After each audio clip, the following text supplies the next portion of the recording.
Mantap, 4 mega proyek yang lambat di era sebelumnya hampir selesai di tangan Jokowi. Ditulis oleh Sardi di Zeewar.com. Bukan hanya proyek mangkrak saja yang akan dan berhasil dieksekusi oleh Presiden Jokowi, tapi juga ada beberapa proyek yang dicanangkan di era sebelumnya, tapi dieksekusi dan akan segera kelar. Inilah Bapak Infrastruktur yang sebenarnya. Karena sejak awal Jokowi sudah mengatakan bahwa infrastruktur adalah pondasi bagi kemajuan bangsa. Tanpa infrastruktur, negara ini akan selalu ketinggalan dan sulit berkembang. Makanya, pembangunan di era Jokowi hampir merata di seluruh Indonesia, tidak hanya berpusat di Pulau Jawa saja.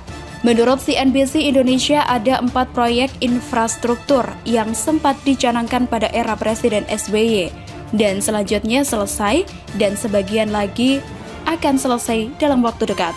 Salah satunya 2 bendungan yaitu Sukamahi dan Ciawi yang digadang-gadang sebagai bendungan anti banjir Jakarta. Bendungan ini adalah jawaban atas penanganan banjir dari hulu. Tapi, sayangnya Gubernur Ibu Kota terlalu sibuk menata kata dan pamer pencitraan basi, tidak menjalankan tugasnya menangani banjir di Jakarta. Hanya menunggu pihak lain dan menunggu penghargaan saja.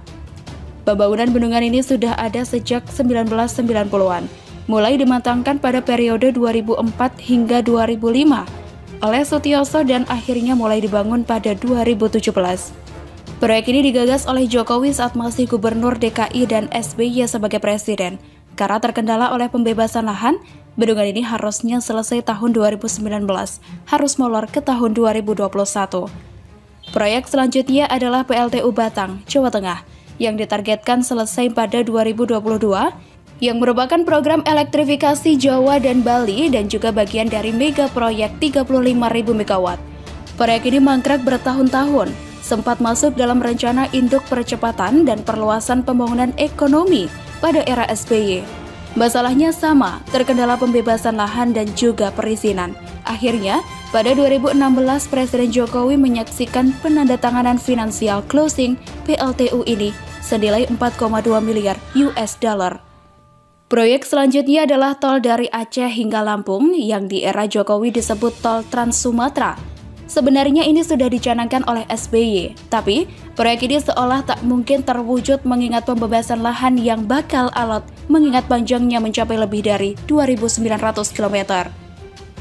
SBY yang di masa transisi dan akan digantikan oleh Jokowi menandatangani Perpres nomor 100 tahun 2014 tentang percepatan pembangunan jalan tol di Sumatera yang menandai keseriusan terhadap proyek ini. Jokowi pun melanjutkan pembangunan. Saat ini, tol Trans Sumatera sudah beroperasi sepanjang 653 km dari total 2.987 km. Proyek berikutnya adalah tol pertama di Kalimantan, yaitu tol Balikpapan Samarinda. Jalan tol ini sudah dibangun sejak 2014 era SBY, digagas oleh Gubernur Kalimantan Timur menggunakan dana APBD Kalimantan Timur, tapi malah bermasalah di pembebasan lahan. Juga terkendala APBD sehingga harus butuh APBN dari pemerintah pusat. Ini yang menurut saya fenomenal dan perlu saya tambahkan. Tahu Mandalika di Lombok? Pasti tahu dong. Tempat ini juga sedang dibangun sirkuit MotoGP yang pemandangannya sangat indah. Jika tidak ada halangan, MotoGP bisa digelar di sana tahun ini. Kalaupun tidak, pasti akan digelar tahun depan. Mandalika ini adalah kawasan ekonomi khusus atau KEK. Mandalika ini adalah kawasan ekonomi khusus yang sebenarnya sudah direncanakan sejak 30 tahun lalu. Tapi statusnya mangkrak yang mana pembebasan lahan adalah faktor utamanya. Jokowi berhasil mengatasi itu semua hanya selembar kertas, payung hukum, yang namanya Inpres untuk pembebasan lahan. Sebelum ada payung hukum tersebut, jajaran pemerintah di daerah tidak berani untuk mengambil keputusan. You see, Jokowi berhasil menggebrak masalah utama dalam pembangunan proyek-proyek di Indonesia, yaitu pembebasan lahan. Sebenarnya ini membuktikan kalau pemerintah mau, masalah apapun bisa cepat selesai asalkan ada kemauan dan niat. Sesulit apapun, pasti bisa, dan Jokowi berhasil membuka mata kita semua. Bayangkan sudah berapa banyak jalan tol, jalan baru, pelabuhan bandara, infrastruktur perkeretaapian, pembangkit listrik, bendungan, waduk yang berhasil dibangun. Masif dalam semua itu pasti akan terkendala pembebasan lahan. Membayangkannya saja rasanya malas betul. Apalagi pembebasan lahan di sini kadang alot, kadang ada oknum provokator, kadang harus berurusan dengan mafia tanah dan banyak lagi. Tapi Jokowi berhasil membuktikan dia adalah eksekutor. Diam, irit bicara, hasil kerja jadi bukti. Semoga negara ini lahir pemimpin berikutnya yang seperti Jokowi. Bagaimana menurut Anda? Amin Rais serang Jokowi, Megawati turun gunung dan pasang badan. Ditulis oleh Ayas di siwar.com. Seperti yang kita sudah ketahui bersama bahwa dalam politik, politisi bisa menjadi kawan sekaligus menjadi lawan bagi politisi lain. Baik Megawati maupun Amin Rais sama-sama politisi. Oleh sebab itu, keduanya pernah jadi kawan, pernah juga jadi lawan, tergantung kepentingannya bagaimana. Pada tahun 1998, Amin Rais berkawan dengan Megawati, konon atas dasar kesamaan cita-cita, yaitu ingin menciptakan masyarakat yang adil dan makmur. Namun, pada tahun 1999, saat PDIP menjadi partai pemenang pemilu, Amin Rais menginisiasi terbentuknya koalisi poros tengah dan mendukung Gus Dur jadi presiden. Pada Desember 2020, Amin Rais mulai tegas menarik dukungannya untuk Gus Dur. Sejak itu, Amin Rais mencoba mengalihkan dukungannya kepada Megawati. Amin Rais makin dekat dengan Megawati ketika PAN resmi mendukung Megawati pada April 2001.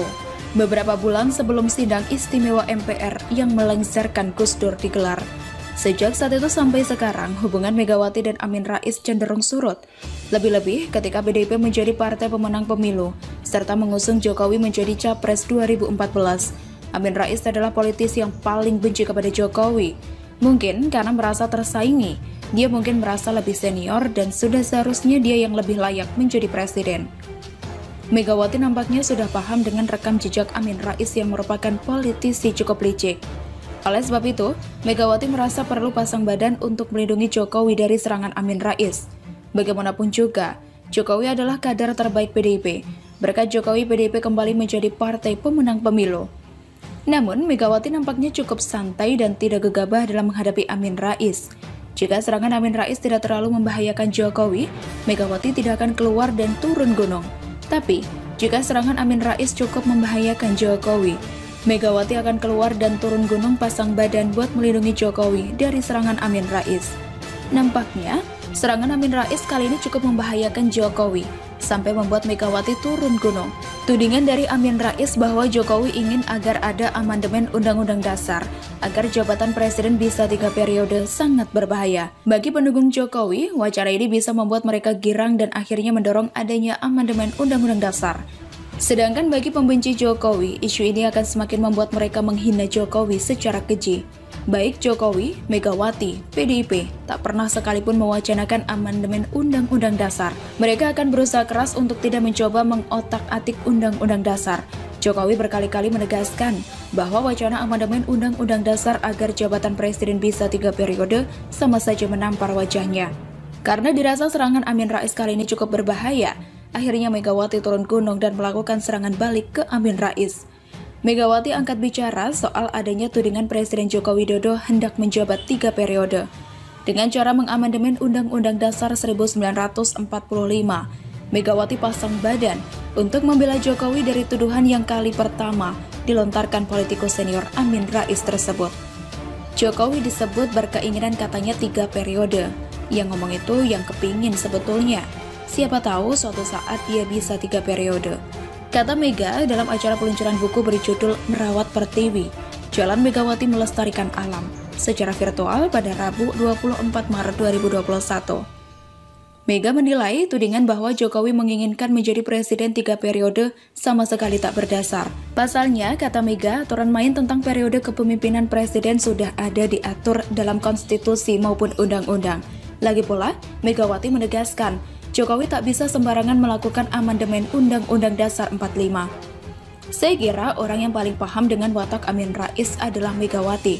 Sebab, keduanya politisi satu angkatan, pernah menjadi kawan sekaligus lawan. Saya kira Megawati paham maksud tersembunyi dari Amin Rais atas tudingan tersebut. Bukan tak mungkin jika Amin Rais lah yang sebenarnya ingin ada amandemen Undang-Undang Dasar, agar jabatan presiden bisa 3 periode. Namun, dengan cara menuduh Jokowi, jika sampai nanti benar-benar ada amandemen, jatah Jokowi tinggal 1 periode. Itu pun kalau Jokowi mau maju dan menang.